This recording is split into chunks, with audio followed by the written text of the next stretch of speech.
You're listening to The Voice of Russia in London. My name is Brendan Cole. We're discussing aviation security and the threat of terrorism to the UK. Security is being tightened at European and Middle East airports operating direct flights into the United States. This follows what's believed to be a credible threat from Syrian and Yemen-based Al-Qaeda affiliates with access to European passports, bomb-making skills and new explosive technologies. Holidaymakers and business travellers who arrive at airport security with uncharged mobile phones or other electrical items will be stopped from boarding planes bound for the United States. British Airways said passengers who fail to turn on devices when asked will be immediately banned from their US flight and have to reschedule, even if they offer to abandon the item or send it on separately. Britain's main airline warned that even a new device bought in the airport lounge after passing through security will have to be charged up. It all adds to a climate of fear. This week, the government announced that emergency powers to ensure police and security services can continue to access phone and internet records are being rushed through Parliament. Are these measures draconian or necessary? With the advance of ISIS in Iraq and the threat of homegrown terrorism in Britain, what is the nature of the threat facing the UK? Well, to discuss this and the issues surrounding it, I'm pleased to be joined in the studio by Milo Yiannopoulos. He's a technology columnist. Also here is John Gerson, Professor of National Security Studies at King's College London, and Philip Baum. He's a leading aviation expert and editor of Aviation Security International. Warm welcome to you all. Philip, do you think these latest measures, will this make us any safer? No, I don't think it will. In fact, I think it actually could hinder our aviation security processes, because we will have screeners that are simply focusing on these items and not looking at the bigger picture. We saw this after the liquid aerosol and gel plot of 2006, where you ended up with screeners perceiving a bottle of wine or a bottle of perfume to be an improvised explosive device. And these items, which were often confiscated from passengers, ended up in a big bin in the middle of an airport terminal. I am very worried about the way we're going, and I think that what we're actually doing is allowing the terrorists out there, whose ultimate intent is to disrupt our way of life. They are winning at the moment because they are disrupting our lives. So what is the rationale behind ensuring that phones and iPads and stuff are fully charged? Well, the problem is that we are looking at devices that might not be identifiable using existing technologies. And that's one of the fundamental problems with the aviation security process. We rely too much on technology. What we should be doing is relying on technology, but as a backup, as a support tool, to actually rely primarily on the human brain, on intelligence, and then use technology intelligently. The type of threat items that are out there, and there are a number of different specific devices that might be being constructed at this moment, and I'm not going to go into the detail of that for obvious reasons, but they are ones that could be binary devices where you might have a mini bomb inside a small appliance that could actually be used as the trigger for the main charge that might be, for example, in the lining of a bag elsewhere. And since the thwarted gel plot of 2006, we all have to put our liquids in a plastic bag. It has to be less than 100 mils. Just from your perspective, do you think that makes us safer? No, I don't. In fact, I think it's quite ludicrous that we could have whole groups of passengers, all with actually up to a litre with individual items of 100 mils in our bags, and then we could all meet up airside after the security controls and combine things together airside. To me, it is devoid of common sense. What we're trying to do is come up with systems that rely on technology rather than rely on common sense. If you go to customs authorities or immigration authorities around the world, they find people doing things wrong every single day at airports after people have got off aircraft. They don't screen everybody exactly the same way.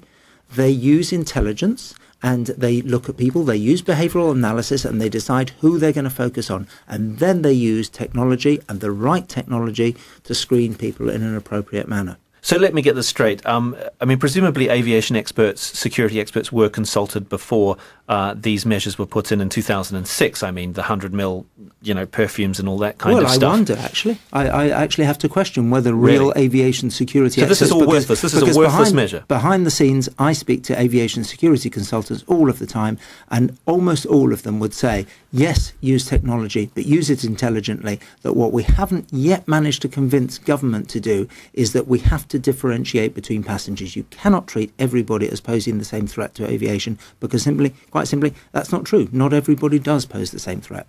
What do you think about that, John? The public and all of us focus on these high-profile decisions to focus on liquid, now on charged devices, I completely agree that technology without intelligence doesn't offer the security that we want. And I do think that human is probably the most significant barrier. But all security systems are layers. A part of this is about a deterrent message. There are, of course, the very sophisticated top-end terrorists who might have 10 different people who will meet airside and mix up liquids, but actually most of the specific people who've got close to damaging aircraft have usually been individuals or several people. I mean, I think 9/11 was one of the most significant operations in terms of numbers since the hijacking era, where large numbers of people got onto planes. But that doesn't mean it isn't a theoretical risk. Of course it is. So I wouldn't want these technological solutions instead of these other elements. And if it's true that those elements are therefore being downplayed and not resourced, I would be concerned. I suppose it's the theatre of security as much as anything, Milo. I mean, perhaps it makes us feel more safe if we have to go through these kinds of measures, and psychologically that could be important.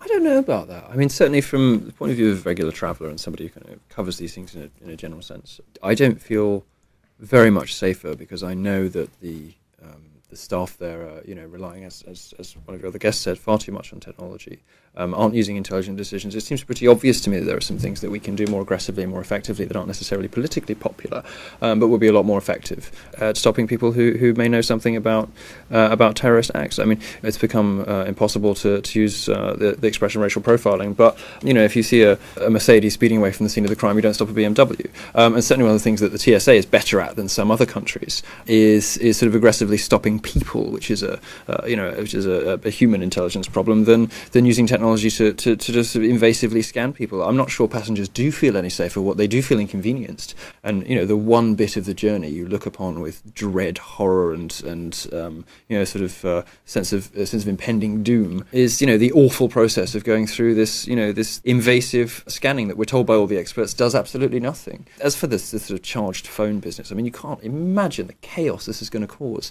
I mean, particularly with mobile phone batteries being as bad as they are, I think we've gone beyond the point of having visible, obvious safeguards in place and into spurious, unnecessary, invasive, irritating layers of inconvenience. Is this simply because we're listening to what Homeland Security in the US is saying? Because they're taking the lead from them, aren't they? They have some knowledge, some intelligence apparently, and the message seems to be, trust us, we know what's best for you. Well, we have to respond to the intelligence information that is out there, wherever that comes from. And in this case, yes, it did initiate in the United States.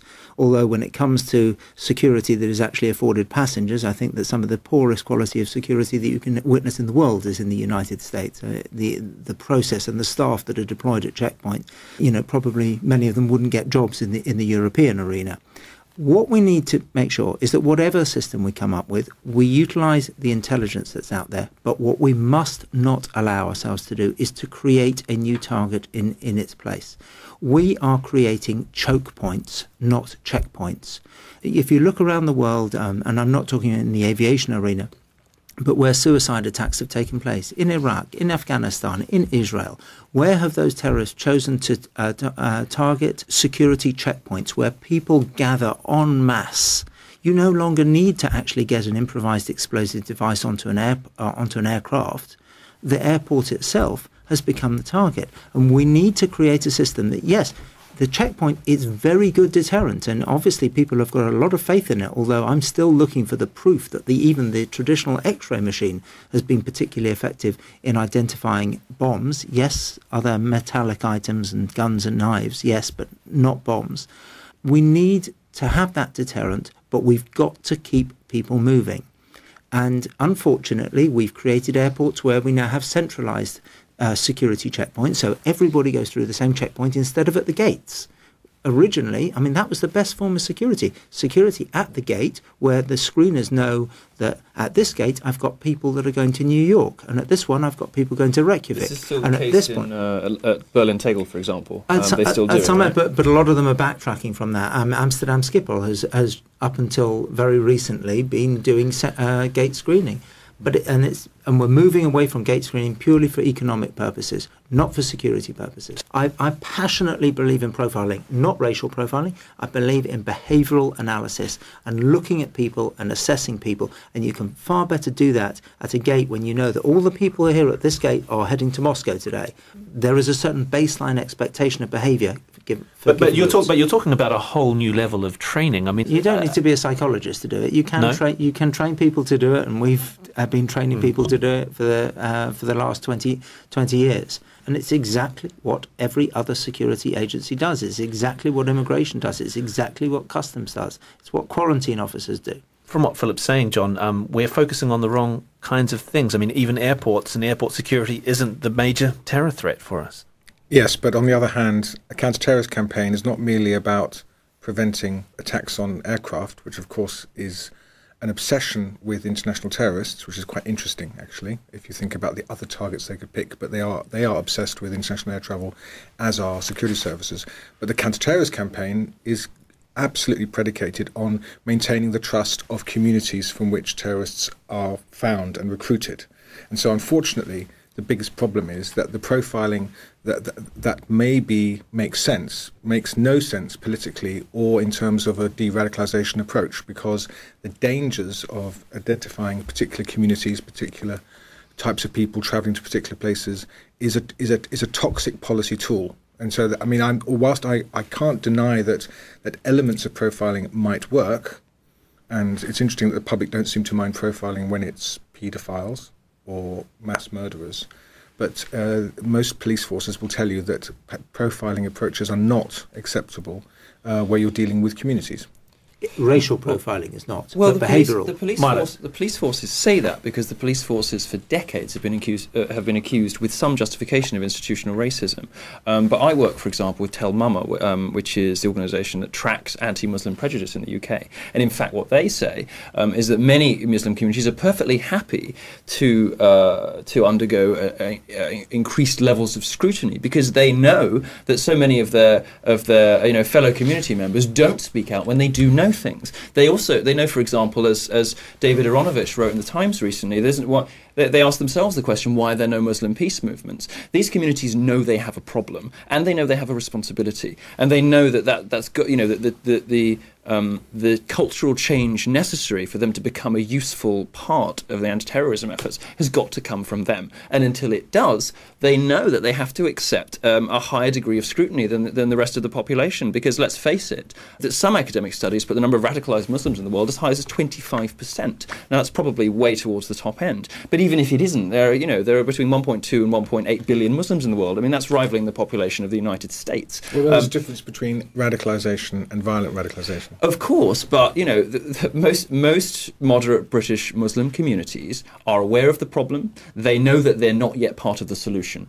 They accept that they have a responsibility, but that they have done nothing, and they are relatively tolerant. Actually, it tends, in my experience, from working with this organisation, having some experience of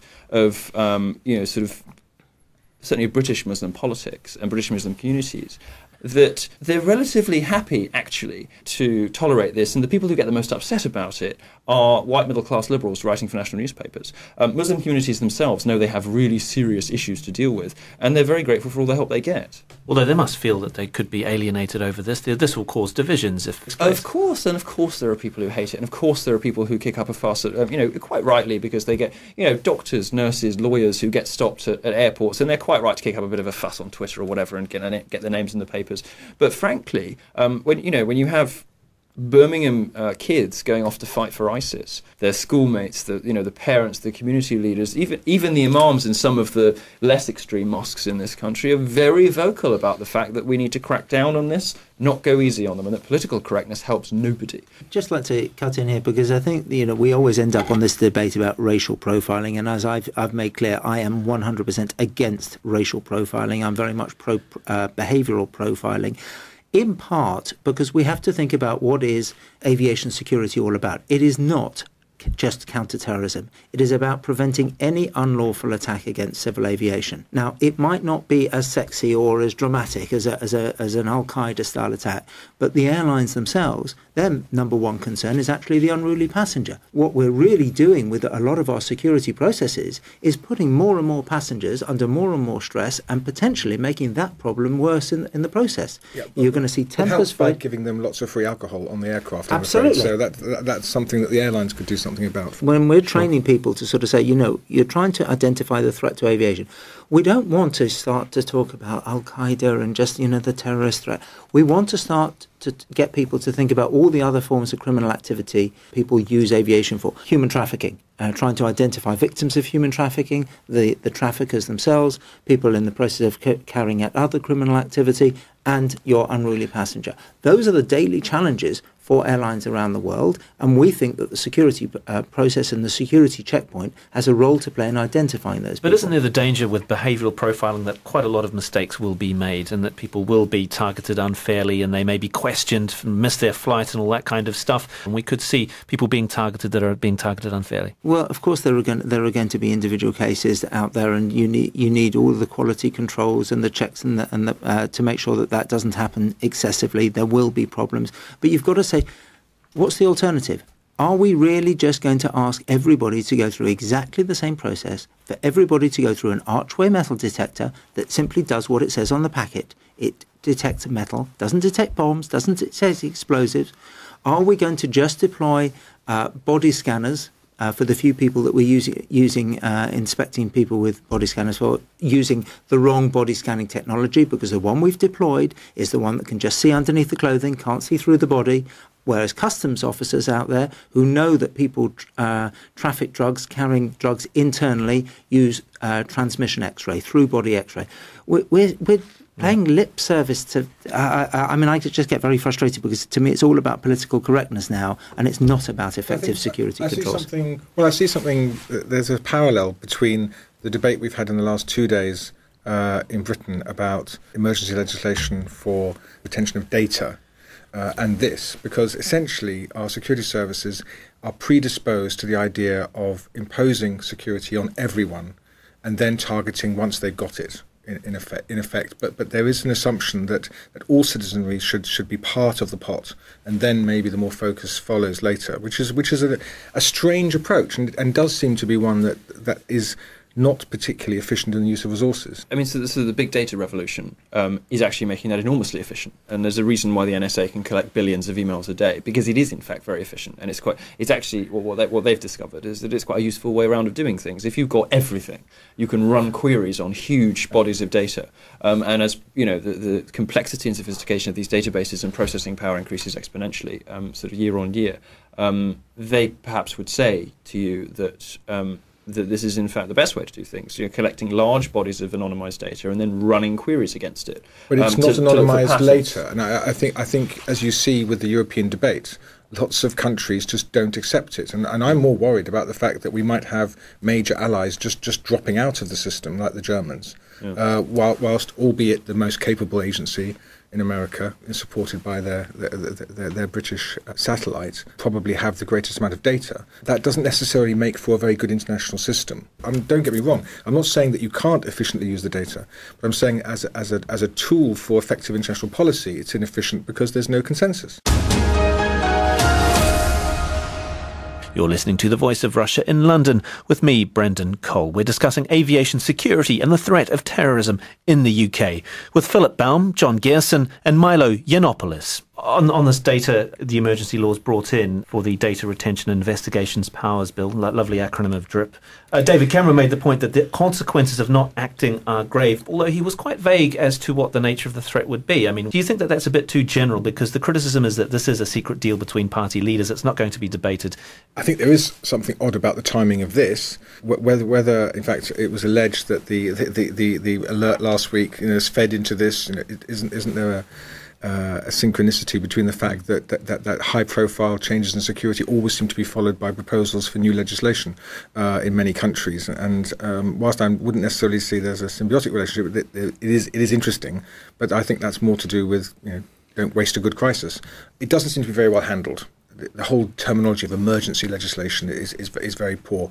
I do think, bizarrely, because of the concessions that the Conservatives have had to make to get Liberal Democrat support within the coalition, there are a number of new oversight mechanisms which may or may not be effective, but the fact is they're going to be debated in the coming year, although after the election. So ironically, we might end up with greater public acceptance of some of these measures than we have been since the Snowden revelations. So bizarrely, this act may, but by default, lead to a better system in the UK. It's useful and important to inform the public of what's going on, and if we do have a more public debate about this stuff, then great. I have to say, I don't have the horrified response a lot of people do to the emergency legislation. I don't have the horrified response a lot of people do about limitation on civil freedoms, whether there are terrorist considerations. I find it quite difficult to get angry about it because we've had people blown up and killed in our own cities, and I think that a lot of this debate is driven by ideology, which is ultimately unhelpful. Debate is a good thing, but what we have learned from the NSA revelations, I think, is that the public has really absolutely no idea of what the security services need, what constitutes acceptable oversight. The public are not best placed to make these decisions. So it's nice that, we'll have that opportunity to debate it, but, there's possibly only one group of people I can think of who are even less qualified than the public to make these decisions, and that's MPs.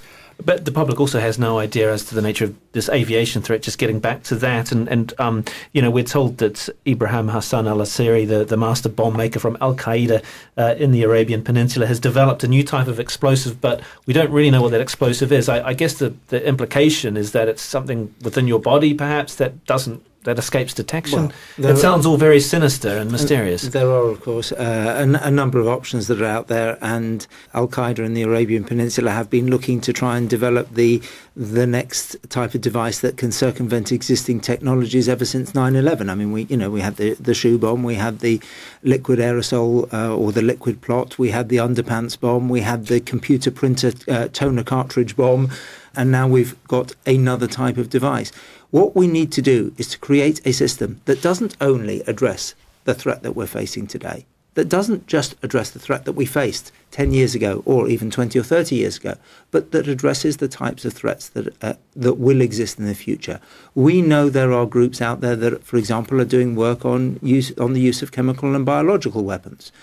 We hope that they're not going to target aviation with such a device, but they could do. And what type of security system is going to prevent that happening? It's not one that is based on the current process. If we are talking about body bombs, I mean, as we've said, terrorists learn from their colleagues in the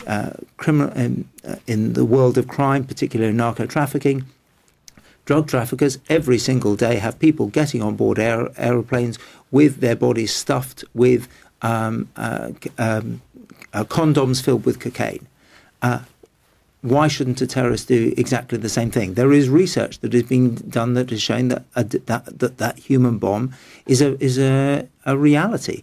People have been undergoing surgery, cosmetic surgery, to have breast implants with drugs. What about if there was a terrorist plot that involved that type of device? We have to have a system that can try and address those type of threats as well as the traditional ones. I guess terrorists, their aim, one of their many aims, would be to change the nature of the relationship between the citizenry and the government. If they're sowing a climate of fear, of distrust, they've already won. Well, it depends what their ultimate goals are, and I think, unfortunately, I'm going to give the academic point now, which is that the term terrorism means so many things to different people. It becomes not very helpful as a policy tool. If it's true that people don't care about data being kept about them, if it's true that security at airports is irritating but actually doesn't change our basic way of life, policymakers in Britain anyway would say we've achieved our goal, because their approach is normality. It's not victory. It's not to prevail over the terrorists, but it is a containment strategy, which says that basic normal life has to be able to continue. And if you can do that, then that is a successful counter-terrorist strategy. Now, not all countries look at it that way. Israel might be seen to have a different approach to some extent, but it's the normality. Occasional attacks on civil aviation would be very dramatic, but would normal life continue?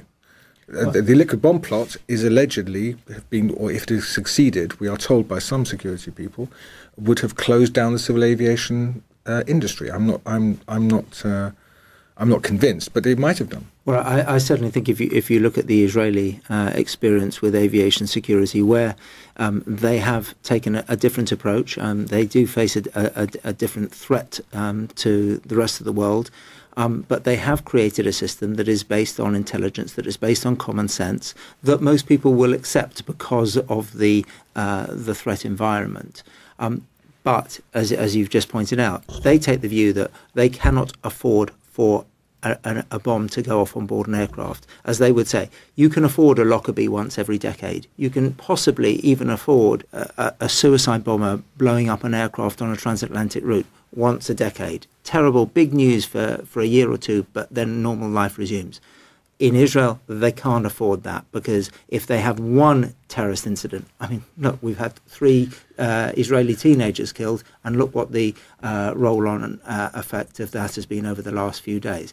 The result is war. And that's the difficulty, I suppose, Milo, in that terrorists only need to succeed once, whereas those who range against them have to succeed every single time, don't they? There is that sort of inbuilt asymmetry with a sort of war of attrition against, against what is probably hundreds of millions of people spread across the world who don't particularly like our way of life, and who either have, actively working to bring an end to it, or at least silently sympathetic toward it, and might turn a blind eye if they see something going on, in their local town or in their mosque or whatever. It's an enormous endemic problem that we have to face, tremendous one. My concern is that, as you rightly said, if once we start effectively creating these bottlenecks, once we start sort of choking, one of the sort of economic lifebloods of our sort of way of life, our aviation system, which enables our executives and experts and business people to get around and to do the business of capitalism that these terrorists hate so much. Then yes, I think we have sort of let them win by the back door. I'd like to see a lot more of an aggressive approach to the communities from which these people come. What we mustn't allow ourselves ever to do is to end up with silly security. I mean, now you read at the onset of this discussion this statement from British Airways that if you can't charge your mobile phone may not be allowed on board the aircraft. We've now got a situation where it may be an improvised explosive device, but we'll post it to you later. Can't the airlines object to this? If you go back about 15 years ago, the Americans wanted to introduce various additional security measures on flights operating from Europe to the United States, but only on the routes that American carriers were operating. And there was this so-called Hatch Amendment. And it was all about trying to give American carriers the advantage on certain routes. Money talks.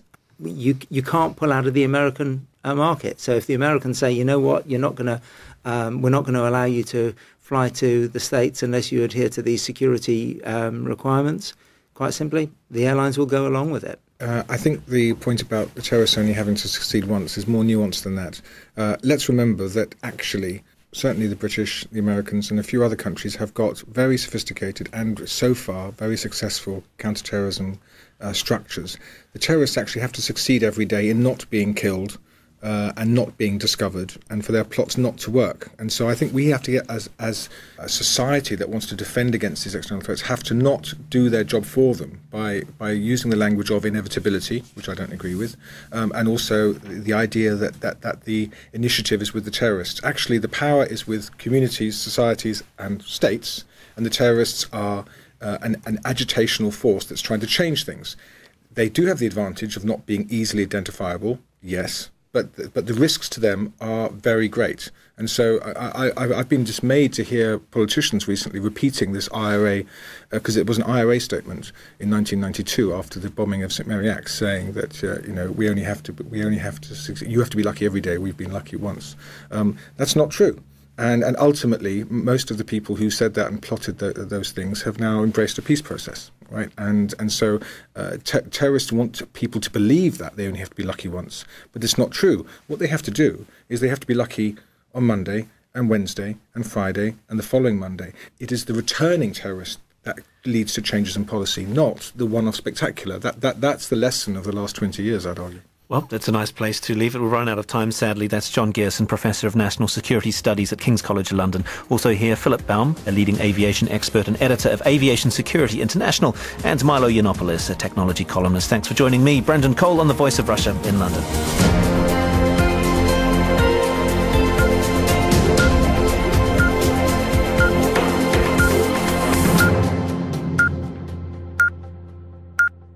That what we're actually doing is allowing the terrorists out there whose ultimate intent is to disrupt our way of life.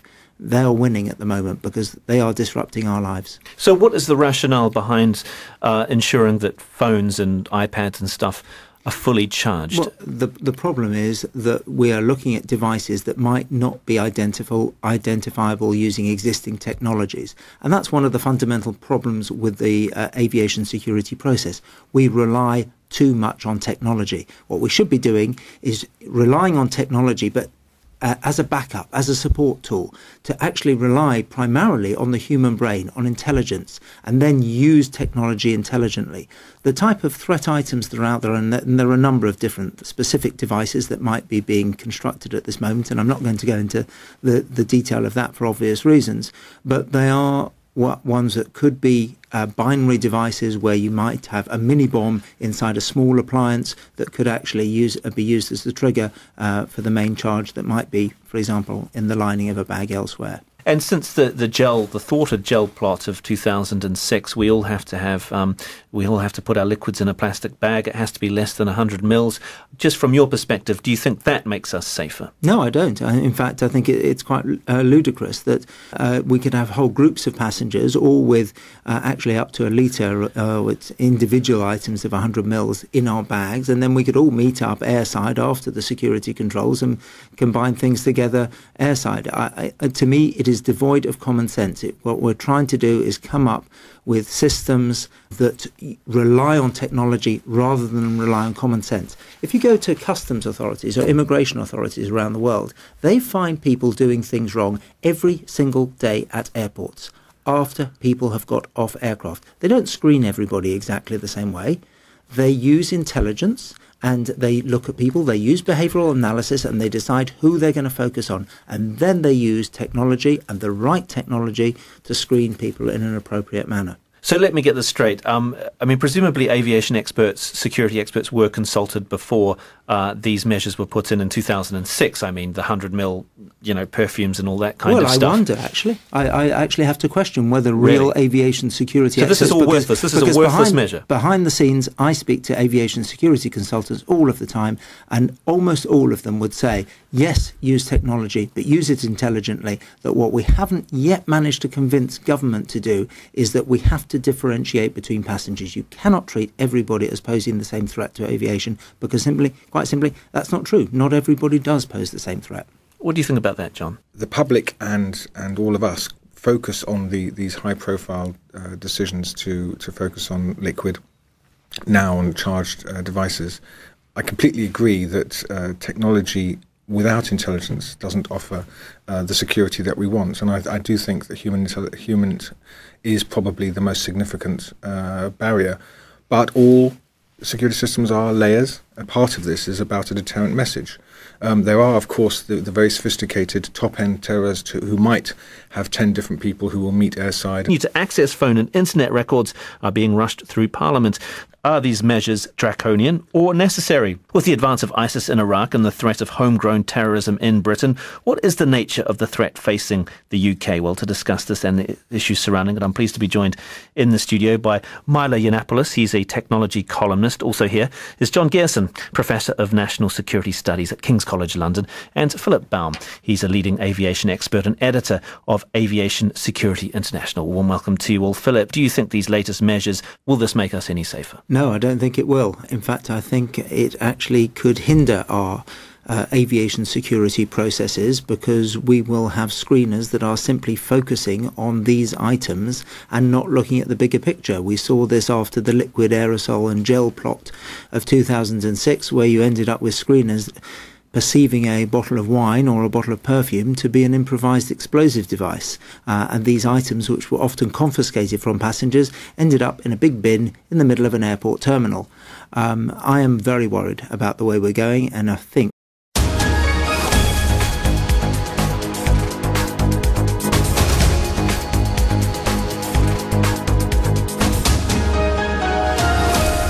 You're listening to The Voice of Russia in London. My name is Brendan Cole. We're discussing aviation security and the threat of terrorism to the UK. Security is being tightened at European and Middle East airports operating direct flights into the United States. This follows what's believed to be a credible threat from Syrian and Yemen-based al-Qaeda affiliates with access to European passports, bomb-making skills and new explosive technologies. Holidaymakers and business travellers who arrive at airport security with uncharged mobile phones or other electrical items will be stopped from boarding planes bound for the United States. British Airways said passengers who fail to turn on devices when asked will be immediately banned from their US flight and have to reschedule, even if they offer to abandon the item or send it on separately. Britain's main airline warned that even a new device bought in the airport lounge after passing through security will have to be charged up. It all adds to a climate of fear. This week, the government announced that emergency powers to ensure police and security services can continue